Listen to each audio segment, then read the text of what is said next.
I assume, like the rest of us, you have consumed a huge number of films during the pandemic, during the lockdown.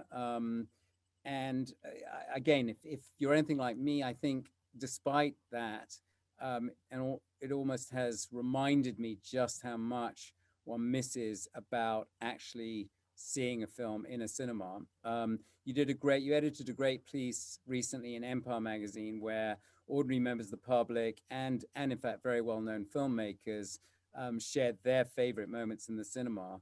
I just wondered whether you saw any kind of connection between, both famous people, famous filmmakers, and ordinary audience members in terms of, kind of what seeing films in the cinema meant to them. Yeah, well, I think the obvious thing, it's staying the obvious, but all like sort of stars and filmmakers were audience members once. And that was the thing that was the sort of the point of the piece, was to bring everybody together. And it sort of came about organically, where we first asked readers to say what was their favorite moment in the cinema. And then sometimes when the filmmakers themselves were mentioned, I was like, oh, well, let me ask James Cameron what he thinks. And so it was quite a good outreach in terms of, I took my cue from the films that the readers had suggested. But to answer your question as well, the reason I came up with the idea for that article is that you're right, over the lockdown, I've been watching tons of films at home. I did go quite a few times to the cinema when they were open, like last summer into the autumn. I went to the BFI South Bank a number of times, and the Pitch House Central, and and actually going into, like, I saw The Good, the Bad, and the Ugly at the BFI South Bank. Was that and Once Upon a Time in the West were the last two films I saw before they all shut again, and it was like it was already a religious experience for me anyway, going to the cinema. Oh, here I'm coming. It looks like I'm switching on. Here we go. Do I have to click something now? Start video.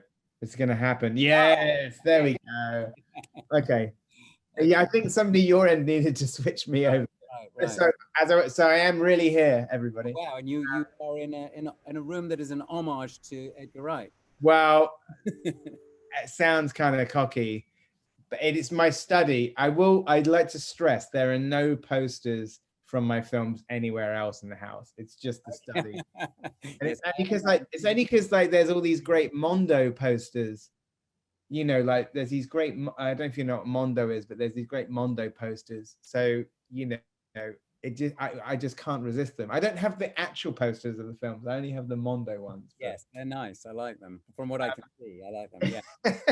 But to answer your question, like one of the reasons I wrote that article was there were sort of films that I was watching with my girlfriend. And sometimes if there was a film that I'd seen with a big crowd, I couldn't help sometimes kind of saying, it was actually watching Fatal Attraction with my girlfriend that I was moved. She was really enjoying the movie, but I was moved at one point.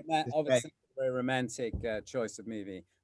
I think she didn't know necessarily exactly where it was going. She's sort of in a great way, a great person to watch thrillers with, because she isn't one of those people who's like read up on lots of movies and spoiled them for herself.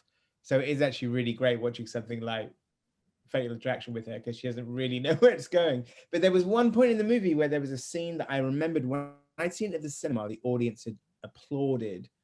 And I felt the need to sort of say, hey, that bit got a big round of applause when I saw it at the cinema. And, she was enjoying the movie, but it still like made me kind of sad, thinking like, the things that we miss, like when, we are watching at home is the things that you can't fake at home. You can't fake the experience of watching something for the first time with a bunch of strangers. And it could be like a full house, or it could be 8 other people. It doesn't really matter. It's just a sort of a very, so, I've watched tons of films. There's things I've enjoyed, but then there have been films that I've watched at home and enjoyed and said, oh, I wish I'd seen that at the cinema. Or when that's on at the cinema, I'll go and see it again, Yeah, because that always sort of amazes and surprises and delights me, is that, obviously being in the business, we are that much more aware of films. We see the trailers and the ads and stuff. But what always stuns me is how often you go, to see a thriller or a film that has a big twist in it or whatever, and the audience do seem to be. I mean, Sixth Sense is a very good example of that. People do still seem to be blissfully unaware of a big surprise, and there is nothing better, as you say, than that moment where the audience, where the filmmaker is just far enough ahead of the audience that you feel that he or she has them in their grip, and that moment where there's a gasp or or a shout, or in some, I've certainly been in cinemas where people are up, really reacting, and it's just Oh yeah. No, I found sometimes, like what I'm always, you know, I'm always like want to go and see films with the public, because there's a sort of difference between seeing something at an industry screening or even like a premiere or a festival. Definitely a premiere, like it's a different sort of vibe. People are generally, especially in London, a bit more like that. So it's always great to go and see something with the as a public, as I started as a film fan. And sometimes I've seen films at like a preview screening and then gone and seen it opening night as well, because I want to have that buzz. And I can think of films like that recently, like Mad Max Fury Road. I think I'd done a Q&A with George Miller, and I'd gone to the premiere and I'd seen it another extra time, but I was there opening night because I wanted to see it with the crowd who hadn't seen it, the public. I did the same thing with Once Upon a Time in Hollywood. When I saw it, we had like a special screening of it, and then I was thinking, oh my God, I want to see that ending with like a normal audience. And so I booked tickets first night to see it, because I knew that last 20 minutes of that film, the audience was going to go absolutely crazy. And they did. And it's like, so even if I've seen something before, I still want to experience that audience buzz.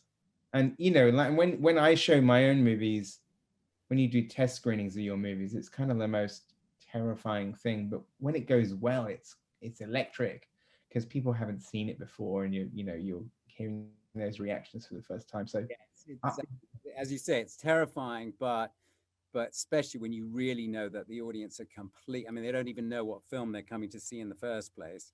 Yeah, you must have had some great moments. I read, I think it was in your also in your piece, that Steven Spielberg described his sort of most memorable experience of seeing a film was going to see Lawrence of Arabia. And I yeah. wondered, is there a particular film or a number of films that really sort of shaped you, seeing those films really shaped you as a filmmaker? I didn't talk about this in Empire, but I was 10 years old when Gremlins came out. And that film, as I discovered to my horror when it was coming out, was rated 15 in the UK. And I think in the US it was like a PG, and then it was a PG-13. So in theory, in the USA, you could go and see it with your parents. But in the UK, if you were under 15, you can go and see it. And me and my brother were so furious. We so wanted to see Gremlins. And so when I grew up in Somerset, in the city of Wales, and there was a cinema around the corner from my house, the Wales Regal. And we decided that we were going to ask the manager if we could see Gremlins. And our plan was, we had read the novelization. So we'd read the novelization, and we had this picture book. So we had 2 bits of Gremlins merchandise. So, and I'm 10 and my brother's 12. And we go up to the manager and we say, excuse me, and we're tiny, we'd like to see Gremlins because we've read the book, so we can't be scared. And amazingly, and I don't want to get this guy in trouble, he like looked around and it was a relatively empty lobby. He said, you got to pay adult price. Yeah. So we paid the full price. And then that, among many other, but I remember sitting in a matinee of Gremlins, age 10, like, with, not only was the film great, and I was like, especially we watched that when you're 10 years old, it's like the best film ever. And then on top of that, it was this sheer terror that at any moment I was going to get thrown out. So I just remember that as being like the most excited I'd ever been, I think. But I think like a lot of, I think about the first time I saw sort of, formative films that usually they're films that get me excited excited about like making films, there's a sort of, like, and maybe like sort of more recently, I can think of ones where there was a sort of point where there were like films I was seeing at the cinema that you couldn't help but like want to run out and like make a movie. Reservoir Dogs was like that. I remember feeling that when I saw the film Run Lola Run. I was like sort of just like so jazzed at the end of that film. I just and so sort of envious of it, and also just wanted to like, how can I like make a film like now? Like I need to make a movie. I love that film as well. Was that, I feel like it wasn't all done in one take, was it? I just remember it being the most breathless film imaginable. It just never seemed to stop. Oh no, it's a great one.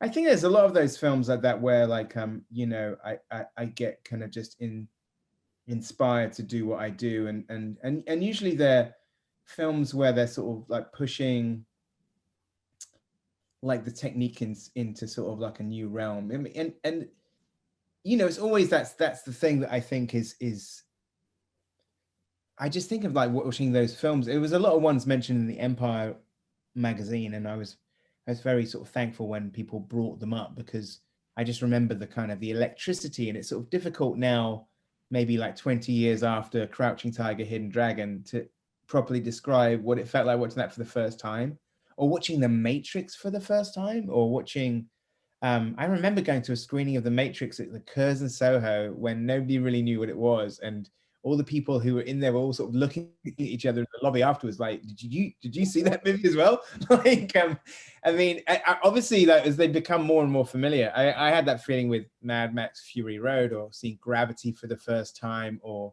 it's usually films that make me feel envious. I just like so kind of like excited at the possibility. But even weirdly, the last couple of films I saw at the cinema before they closed down again, the last three were all re-releases.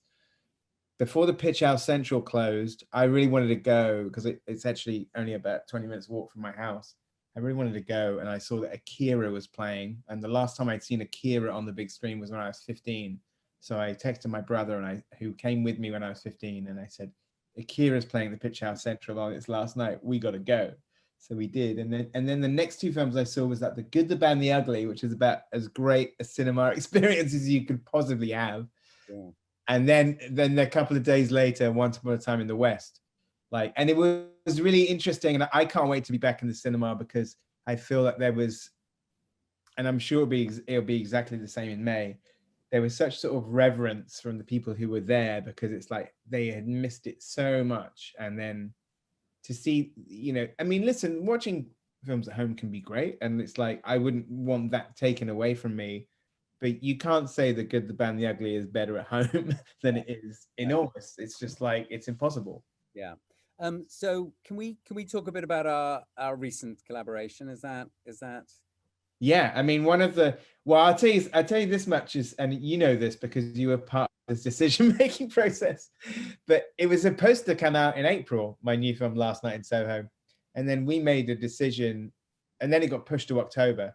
Well, what's funny is when it got pushed to October, I got these emails from people saying like, oh, you must be so gutted about the release date change. And I was like, no, I said, we did it. I said, we did it because we want people to see it at the cinema. And it's like, so it's as you've seen it, Daniel, you actually in that screening that we had just before Christmas when we finished the movie, it's very much designed for the big screen and designed for like cinemas with great sound. Like we put so much work into what it looks like and what it sounds like. Yeah, is that, I mean, can you talk a bit about when you are directing, when you're creating a film like that, how much of your sort of attention is how is this going to actually, what's it going to be like for the audience sitting in the cinema watching this? I always assume that it's a huge part. And as you say, when we saw, we'd obviously seen the film in various stages, but when we saw it in all its full glory in a cinema, I mean, I just couldn't imagine seeing it anywhere else. And of course I would like it elsewhere, but the impact, the overall emotional, the look, the sound, everything comes together in a cinema. And I just wondered how much of that is in your thought process when you're making it. I think I think it you are thinking about that in terms of you're definitely thinking as you make it about what it will feel like at its best. And I think sort of I think that particularly factors in with the sound actually. Like and I know like from people who I've worked with recently that there are like movies that they've done these amazing sound mixes for that then don't come out of the cinema. And then they wonder whether like the work that they've done is ever really going to be like heard properly. So I guess I definitely, in terms of if I'm making a film to be seen at the cinema, of course I'm thinking about what it's going to look and sound like.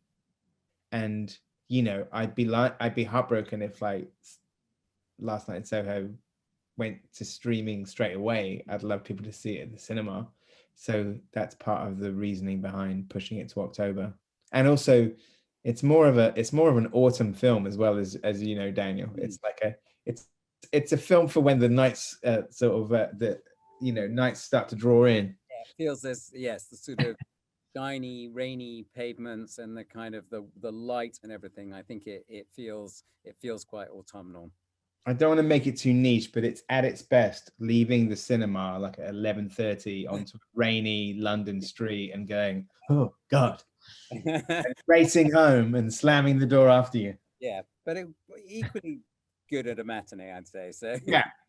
um, I found that sometimes actually. There is something that I found that sometimes in movies where I've had that a number of times when I've been to a movie and come out into the daylight and it been like such a sort of that in itself is quite a wild shock. I remember going to see Mulholland Drive at the cinema and it being sunny when I went in and dark when I left in Los Angeles. It was really spooky.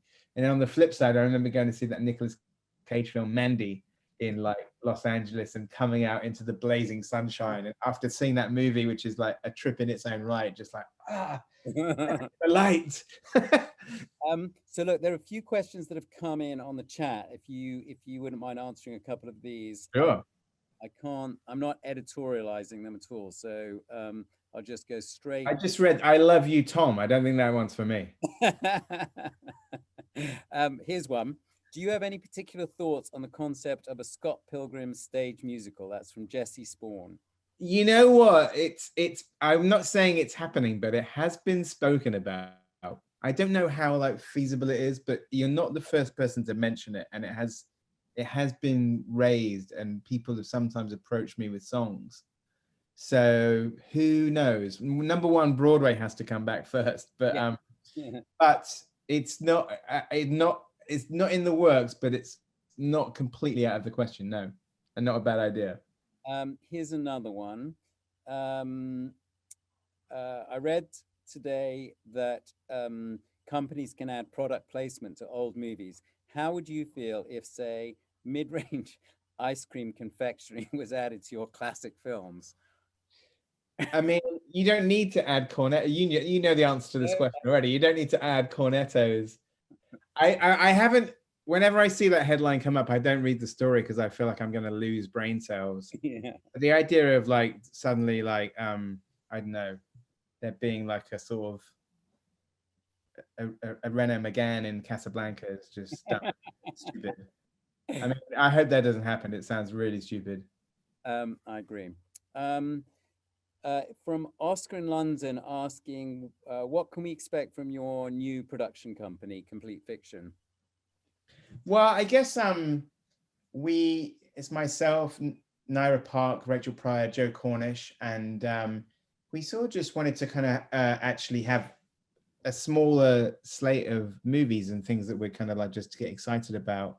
The previous company that I was with, Big Talk, was very successful, but if anything got maybe too big just in terms of like very big TV production wing, which just sort of became like a separate entity. So the idea of Complete Fiction was actually to have a smaller company where we could kind of stay over everything. But I guess the sort of in terms of like, you know, stories and I guess mostly in the genre and drama realm, but just stuff that we're all passionate about. Like, I think that's really it. It's not kind of any kind of like sort of rocket science. It's just like finding stories that we're passionate about bringing to the screen and supporting filmmakers that we like, you know, who might be doing their first movie or their second movie, you know, along with the stuff that myself and Joe and others would direct as well.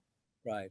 I was going to ask you, you sort of touched on it a little bit earlier in terms of kind of, I guess, innovation in filmmaking, you know, whether it's 3D or IMAX or whatever it is that Ang Lee is doing. I have to say, that is definitely way beyond my technical know-how. But I just wondered whether those things appeal to you, whether you look for, you know, technological changes in filmmaking, or are you more focused on, you know, traditional filmmaking skills, I guess?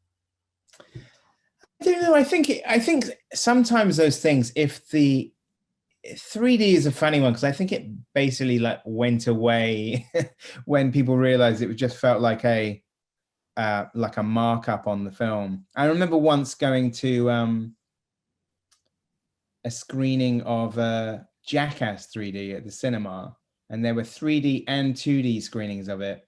And, you know, it's a 3D movie, but we'd unwittingly bought tickets for the 2D one. But our, you know, the ticket said Jackass 3D. And I said, oh, it's in 2D. He goes, oh, you're in the 2D screening. I said, but it says Jackass 3D. He goes, no, that's the title of the film. You're in the 2D screening of Jackass 3D. I was saying, you want to go to the other one? But I do think that 3D has sort of gone away a little bit, because unless it's got a narrative reason to be there, then why bother? Like, I think films like Avatar and Gravity were good in 3D because they sort of had a reason to be in 3D, but most of them didn't. So it seems like it's kind of gone away. I can't tell you the last thing I saw in 3D. I think if technological innovation is supporting the story, then great. I think the thing is that what always seems funny to me is that always it comes back to what's the best way of presenting the film. And also I feel like it's always like, let's remember how to tell stories. That's the thing I always think. It always comes back to the sort of basic like tools of storytelling. And like, you know, when people start to sort of, I don't know, I feel if it's the right thing, then great. But like sort of most of them kind of become, I mean, I'm always interested in what James Cameron's going to do next. I feel like he always feels like he's like 5 years in the future. So he's obviously cooking something up with the Avatar sequels that we don't know about. And I'm always keen to find out. But when it just feels like a gimmick and it's just like a £5 surcharge on your ticket, I'm not so interested. And if you wear glasses as well, I know it's not 3D glasses on top of real glasses is a pain in the ass. Definitely. Okay, so final question: is there? You've talked about a lot of different movies that you've loved, some classic ones, some maybe not so classic. But is there a particular sort of, you know, shot or scene or kind of like something that's just hit you head on that you kind of, that's just sort of totally blown you away? Well, I've already mentioned this movie, but it is like something that I feel like it's my favorite shot in a movie. Is in Good, the Bad, and the Ugly, the Good, the Bad, and the Ugly, the Sergio Leone Western. There's an amazing climax in a cemetery with like an incredible score by Ennio Morricone, and there's this shot where Eli Wallach is trying to find the grave that has this gold buried in it instead of a body. And there's, as the Ennio Morricone score is surging, there's this shot where Eli Wallach is running in circles around this cemetery, and it's like on a long lens, and the kind of the music is surging, and the kind of all the tombstones are whizzing past Eli Wallach, and it looks like an old like zoetrope, you know, the old kind of like flicker, like that they used to be the first sort of film that you had. And whenever I see that moment in that film, I'm thinking, is that the best shot of all time? It's like, it just breaks my brain, because also you start to, even if you start to think how it was shot, it's just like, I mean, that film is full of just like amazing operatic moments, but I frequently like sort of think that that's, you know, just a blessed image on screen. So I'm going to pick that. And that whole sequence is amazing. The whole climax of that movie. I agree. Sounds great. Well, listen, Edgar, thank you so much. I'm excited, as I'm sure you are, to go back to the cinema with people. I'm excited for people to see Last Night in Soho in theaters later on in the year. And I really, really appreciate you you know, everything you've been doing to sort of keeping the flame alight for cinema going, and indeed for speaking to us all this evening. So thanks very much indeed. Thank you. I hope to get down to Olympic as well at some point. Yep, you will. You'll be very welcome here. Okay, cheers. Thank you.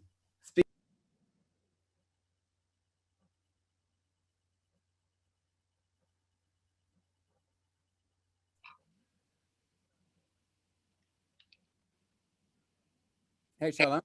Hey, I love that chat. Wasn't it great? I'm never going to look at Gremlins the same way again. I'm going to bring my own books with me. So cute. Smart move. Yeah. And I remember seeing your movie, Daniel, Cold War, on the hottest day of the year here in the Olympic Cinema. And it was so hot, no one could move. We were all like lizards. And I just thought, oh, I'll go and see Cold War at the cinema. And it was joyous. But then when I came out, I was all like frosty. Great. No, it was great. It was great to hear. I mean, he's, you know, obviously Edgar's got such a passion for film and has seen so many movies, and I think a perfect kind of, you know, perfect person to sort of just promote just the whole, both the art of cinema making, or filmmaking, but also the experience of seeing films in cinemas.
Yeah.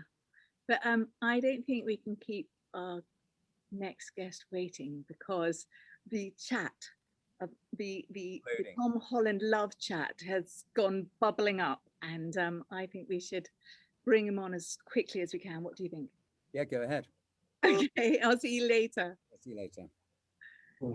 So I want to welcome our own superhero, this super talented superstar, Mr. Tom Holland. Hello. Hey everyone, hi Charlotte, how are you? It's very nice to meet you virtually. Moving to better light. I'm not a cinematographer, so I was sitting in the wrong place. Unlike me, who spent hours getting my lighting right. How are you doing? A matching ring to you with the lips on. Can you see that? Oh, you do? Yeah. Can you see my lips ring? No, this one. I'm doing really well. I wish you were here in the cinema. You're a regular. Yeah, well, I would love to be. Yeah. It's been so long since I've been in a theatre. And we were just shooting Spider-Man 3 in Atlanta. And one of my favorite days of the week is every Monday we would have a film night. And across the street in the studio was a cinema. And the studio would book it out for us. And myself, Zendaya, Jacob, our director, our producers, would all get together and we would watch a film and break it down and talk about it throughout the week. And it was amazing. So I'm so excited to get back in the theatre. I know. Well, during lockdown, with my fellow film geek, Dan Smith, we ran an online film club and we watched a different movie from around the world every week. So we watched Run Lola Run. And then we spoke to Tom Tykwer, and then the next week we do Taika Waititi's film and talk to him. And it was great, and there were just people all around the world watching movies at the same time. It was just joyous. Yeah, it was the perfect time to really kind of educate yourself. My brother Harry and I have really spent the last sort of 4 or 5 months trying to watch a new film every day, and if not every day, at least every other day. And we've watched a lot of foreign films. I've realized that I have the attention span of like a gnat. So the reason why I love foreign films is it forces you to focus, because I can't listen. I don't understand the language. So you have to watch, you have to read the subtitles. So we've been watching a lot of Korean cinema the last sort of few months, which has been fun. Oh yeah, they're amazing, off the scale. Have you seen Minari? That's the one that we've been trying to get, but you know, these films nowadays, they're so hard to get hold of. You don't know what streaming service they're on or this or that. So we actually haven't seen that one. You see Parasite? Love Parasite. Was a huge fan of Parasite. We watched his earlier film the other day, Makings of a Murderer, or Memory of a Murderer, I think it was, which was a great film. We watched another film called Handmaiden. Have you seen that? That's wild. That's mental, that film, but it's amazing. It's fantastic. Like, talk about a ride. It's like Spider-Man, but like indie. I couldn't believe it. The person who suggested the film will remain nameless, but there were moments in the theatre when we were all looking at them like, really? This was the film you thought we should watch after work? Okay. But if anyone hasn't seen it and is definitely over the age of 18, it's definitely worth a watch. And it's a fantastic piece of cinema, and it's excellent. Yeah, growing up, was there a movie that you watched with your family that you remember? Because I remember seeing, we used to watch every Christmas, Chitty Chitty Bang Bang, and it just scared the living daylights out of me. I only lasted, as soon as the child catcher came on, I was off. Yeah, I remember. Everyone who is an actor always says really arty things. They'll say like, oh, I remember sitting down with my dad when I was 4 and Cape Fear was my favorite film. I'm just not that type of person. When we were kids, our favorite film growing up was Holes. Oh yeah, great. Which is a Disney film with Shia LaBeouf. And when we were kids, we used to love that film. So that was something we watched relentlessly. A film that we did, a critically acclaimed film that we loved growing up as kids, though, would have been Back to the Future. Oh, yes. So that for me is one of the only perfect movies ever made. If you could go back to the future, what would you say to your parents? If I could go back to the future, what would I say to my parents? I would say to my dad, don't let me give up golf. Because I just came back from the golf course now, and I played the worst round of golf maybe of all time. And if they hadn't allowed me to quit golf, I would be so much better. So that's what I would tell my dad. Yeah, don't give it. Yeah, that'd be really good piece of advice. I wanted to know what your proudest movie making moment was. It's a tough one. Well, that is a tough one. My proudest movie making moment. I've had a lot. Well, you can have more. We make up the rules, so you can have more than one. A lot of moments I'm very proud of. I mean, the first time I donned the Spider-Man suit and walked on set for the first time, I was very proud of myself. You know, we've had moments with the Brothers Trust, which is a foundation that we work with, that we run, and through my career, we've been able to do some amazing things with that, which I've been very, very proud of. But recently, I did a film called Cherry with the Russo brothers, where I'm sort of playing a veteran suffering from PTSD, and he sort of spirals into substance abuse and a life of crime. And to research and prepare for that film, I went to the Veterans Hospital in Cleveland and spoke to and interviewed maybe 30 different, you know, soldiers, and got to know them and sat in their therapy sessions and listened to them and heard their stories. And I got an email from their from the head doctor there after they'd seen the film, just saying how touched they were that I took the time to speak to them, how they could really see that I'd done the work and really paid respects to their stories through the film. So for me, receiving that email was a really, really touching thing. And I was very proud of everyone involved in the film, that we did those people justice. It's a beautiful, beautiful film. It's searingly honest. It Yes. must have been incredibly difficult to prepare for, because you had to lose weight. I mean, it was physical as well as mental, wasn't it? Yeah, I mean, the physical aspect was demanding, and losing the weight was uncomfortable, and I was miserable. But I always say, when you're portraying real people, or if you're representing millions of people around the world, you know, there are millions of people suffering from substance abuse and PTSD. There is a level of responsibility to do justice to those characters. So I always say hard work is good work. And if it's uncomfortable and if you're having a hard time, it means you're probably doing it right. Yeah. So for me, albeit it was difficult, but I wouldn't have changed the thing I'd done. No, I think it's amazing. And I think it's just a beautiful, beautiful film. And I urge everyone to watch it. They can see it now, can't they? It's on right now and on Apple, I think. It's on Apple TV, yeah, correct. And I think I'm a writer, but being an actor is similar in the sense that you get a chance to excavate other people's lives, and you have a chance to be curious, but also to kind of really empathize and sympathize. But it was just such a moving performance. It was amazing. Thank you. Thank you, Charlotte. That's very kind. Thank you. I wanted to know that if you could remake any movie, this is another tough one. If you could remake any movie, what film would it be and why? See, that's a tough one again, because I think when I was doing Spider-Man 1 and we were prepping for that film, I sat down with my director and just sort of said, John Watts, who I love, I said, what do you want me to do? What do you want? And he basically said, I want you to be this generation's Marty McFly. That was his goal for me.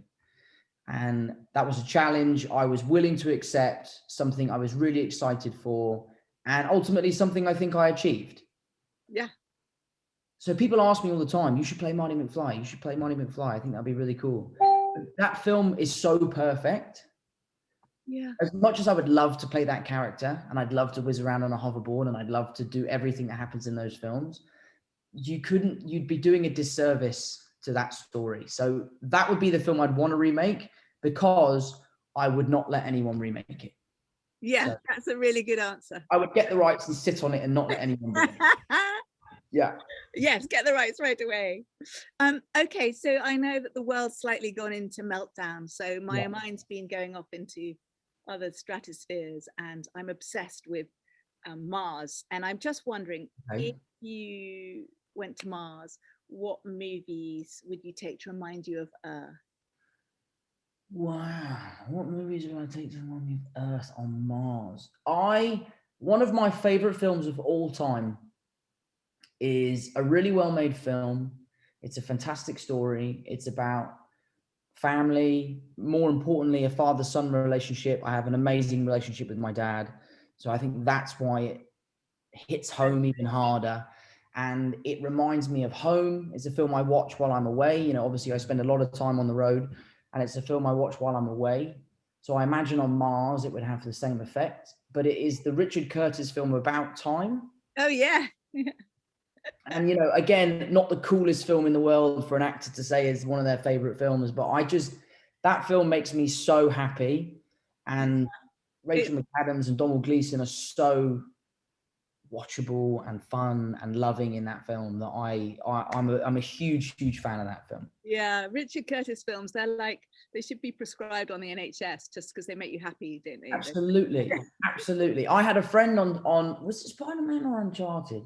We were on some film, one of the two that I was doing in the last year, and they were like, I want to watch a film tonight, but I'm feeling a bit blue, like I don't know what I want to watch. I said, honestly, watch this film About Time, and if you don't come in tomorrow like ready to work, then that's on me. But I'm telling you, this film is going to make you so happy. It's an amazing film. That scene on the beach. Did it work? Did they come in miserable, or did they cheered up? Do you know what? I don't think they watched it, actually. I don't think they watched it. I think they probably watched Fast and Furious 12 or something. Spider-Man. Yeah. I wanted to see if there were questions from fans, because I know that they are very excited. And where are they? Where are the fans' questions? I can't see them. Are you in the Olympic studios now? Yes, I'm here. I wish you were here. You just. I can't wait to come back. Yes. My brother Harry and I, because we're now home until January. My next job doesn't start. We're doing a show called The Crowded Room, which is really cool. And it doesn't start until January, I believe. So I've got so much time at home. So I'm just going to come and live there, essentially. Yeah. The 17th, from the 17th, I basically live here. That's why they let me. Is that when it opens? The 17th of this month? Of next month? Now, yeah. 17th. Tom, you said, I don't know who this question's from. Oh, yes, it's from, I hope I'm saying this correct, Eiley Collins. Tom, you said recently you want to be more selective about the roles you take moving forward and perhaps return to your roots in indie films. What does that selectivity look like? Oh, this is an intelligent question. What are you looking for in a role and why? I think the first thing is a challenge. If it's not something that particularly challenges me, then I'm not necessarily interested. I really like working hard and I really like pushing myself. So finding something that can really kind of take me out of my comfort zone.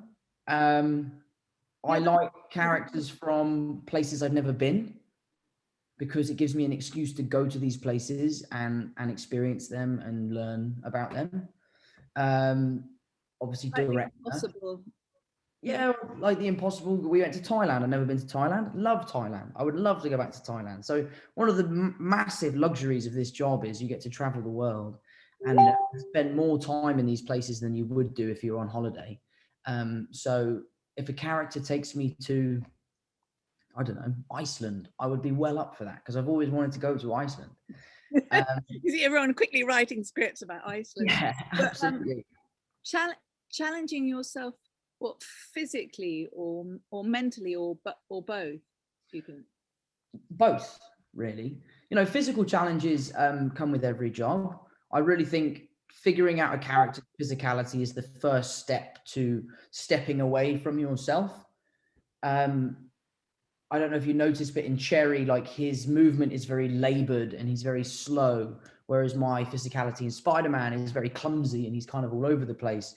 So the physical challenges for me is something that I love. The mental challenges is what I find more difficult. But I work with an acting coach called Ben Perkins, who's a great friend of mine, and he is able to kind of dig these characters out of me, which is really fun. How does he do that? Do you mind me asking?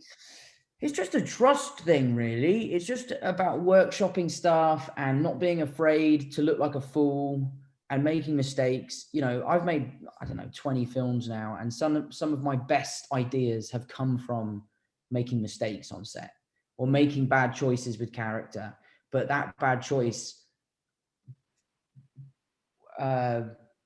breathed life into an idea that completely changed the arc of where he was going. So he's just really good at kind of getting it out of me, and I trust him, and I love him.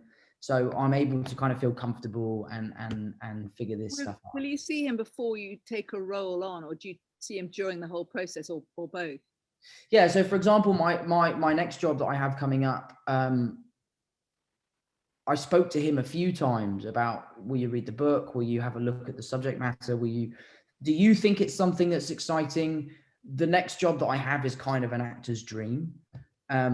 I can't really talk that much about it, but it is an amazing opportunity for me as a young actor. And he, as someone who loves shaping performance from people, was very excited about the idea of me doing it. So he's very much involved in helping me decide whether I should do something. There's been a few things where he's like, I don't think you can do that yet. You need to take some time. So he's pretty great. That sounds great. More questions. Thank you very much for the other question. You can write my questions. Karen, what makes you say yes to a character? We've just done that one, I think. Which character have you played are you most similar to in real life? Oh, that's a bit tricky. Is that tricky? Ooh, which character am I most similar to in real life? I'd have to say Peter Parker. Oh, yeah. Peter Parker has this impossible need to impress people. Yeah. And sometimes that's a great thing, and sometimes it's a really bad thing, because I get really stressed that I've upset people all the time. And it can be as simple as someone comes in, I go, morning, and they're like, morning. And I'm like, oh no, what have I done? I'm exactly the same. And sometimes that can be a really bad thing, but then also it equally can be a great thing, because it gives me the motivation to work really hard and to push myself and to make sure that I am impressing people. And I think Peter Parker suffers from that as well. So I'd have to say that him and I are probably the most similar. It would be worrying if I said devil all the time. Yeah. A murderer. Yes. What about Tom? What was your best scene in Chaos Walking from Julie B? My best scene. There's some pretty cool fight scenes in that film. I haven't actually seen the final edit yet. I haven't had the time to sit down and watch it. I watched an edit years ago that hadn't been finished yet. So I guess that's a question that I'll probably have to wait until I've seen the full film to answer. But there's a fight scene in a river that I was very proud of, that took a lot of energy out of me. And I think it's pretty compelling in the film. Yeah, I think it, yes. Just looking, what's the best film that you've seen at the Olympic? I think that might come from the Olympic owners. I have to say, and this is very embarrassing, I've only ever seen my own films at the Olympic. The Olympic have been so kind to us over the years with the Brothers Trust and let us use the theatres to host screenings, for children in need who are suffering from illnesses, that from charities that we sponsor, and then also for fans that have won raffle tickets to come, and all the money that we raise goes to these charities. So I've only actually ever been to see films that I'm in, which is terrible and makes me sound like such a narcissist. But I promise you, I will come all the time. How does it feel though, seeing yourself on the screen? Is there a disconnect? I think one of the best things about my job is that I'll work somewhere for 4 months, 5 months, meet 200 new people, make new friends, make new relationships. And then at the end of the film, I get this kind of perfectly made scrapbook, which is the film. So I get to sit down and watch a film I made 5 years ago and just think about, oh, I remember when we were doing that because that's when so-and-so fell over, or that's when this went wrong. And like the other day, Zendaya, Jacob and I sat down and watched Spider-Man 1. And, we're 24 now. We were 19 when we made that film. And it was so nice to be able to reminisce and to look back on what we'd achieved as young kids and to the memories we made. So yeah, my favorite thing about my job is that at the end of every job, I get this perfect little scrapbook that I can keep forever and watch whenever I want and reminisce about the amazing people and memories that I've made. Yeah. Is that what you love most about the movie making process? That sense of collaborative journey towards telling a story? Yeah, I think the solidarity that is built on set, the camaraderie between the crew and the cast, and everyone has the same goal in mind. You know, everyone wants to make the film as best as possible. Everyone is working with that in mind. You get to travel the world with people. You know, I'm kind of lucky now that I'm at a stage in my career where it's almost impossible for me to walk onto a film set and not have someone there that I've worked with before.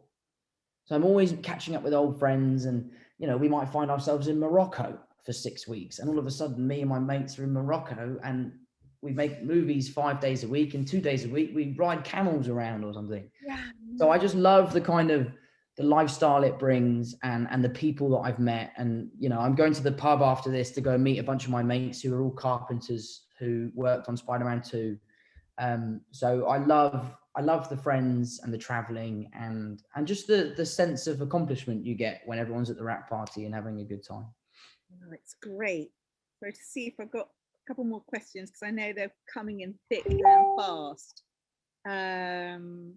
Was there a movie or a movie maker who ignited your passion or continues to ignite your passion? It's interesting. I never wanted to be an actor. It wasn't something I sought out. I kind of was lucky that it found me. It wasn't really until I'd worked with Naomi Watts on The Impossible that I realized that this could potentially be something I could do for a living. And, you know, like, there are the obvious ones, that the Tom Hankses, the Leonardo DiCaprios of the world that I look up to and admire. But I think the actor that I really am blown away by time and time again, and he will laugh, and every time I say this he laughs, is Jake Gyllenhaal. Yeah, he's amazing. He's just amazing, and he's such a nice guy, and we had so much fun working together. I just would love the opportunity to work with him on something where we can really sink our teeth into the characters. But I think if you look at his work, no two films are the same. No two characters are the same. He's able to differentiate himself with his physical capabilities, his emotional capabilities, the way he can manipulate his face. Like, sometimes I go, that's Jake Gyllenhaal, but you don't look like Jake Gyllenhaal. I don't understand how you're doing that. And he's great. With the devil. Yeah, I don't know how he does it either. No, I'm going to call him after this, because I haven't spoken to him in ages, and I need to. As soon as I'm going to call him. Yeah. Just tell him Don't let us stop you. We can have a three-way chat. What is it about the magic of the big screen? Not being in it, but going to see it that you love, because this is all about celebrating return to cinema. I love the event of going. I love the snacks. I know that's a weird thing to say, but I love the cinema snacks. Salty or sweet? Salt. I don't do sweet popcorn. I think sweet popcorn is mental. I don't get it. It's wrong. I love the event. I love the snacks. I love, because Harry and I now are really kind of educating ourselves and learning about film, and you know, we're picking our favorite cinematographers, and we're picking our favorite directors and writers and producers and costume designers and all that sort of stuff. And we love sitting down after a film and breaking it down, talking about what we loved, what we didn't love, what we would have done differently, what we learned. So for me, it's mainly the debate afterwards is what I love about cinema. Yeah, the geekery. Love the geekery, like the making I like it, I loved it, all that sort of stuff, you know. Can you see yourself directing, do you think? Yes, absolutely. It's one of my big goals, a goal in which I don't want to rush. You know, I'm 24, I've got plenty of time ahead of me to do it. Edgar Wright is one of my favorite, and both of our favorites. We're a huge fan of his, and his movies for us. That's another film. If I had to take a film to Mars to remind me of home, Hot Fuzz. Yeah. That's a special film. But you know, I love cinema. I love going to the movies. I absolutely love going to the movies. And I'm very, very excited to get back there because I miss it. Me too. I wanted to ask, what do you reckon is your own Tom Holland superpower? What do I reckon is my own Tom Holland superpower?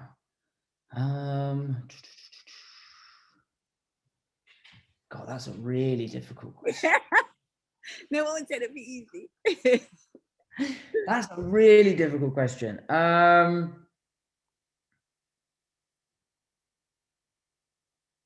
that's a really, really difficult question. What was the question? What's your own personal Tom Holland superpower?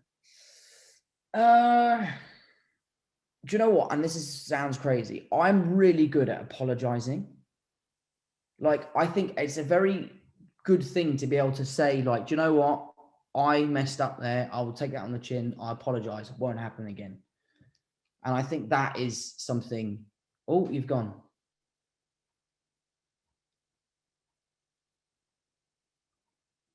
Hello?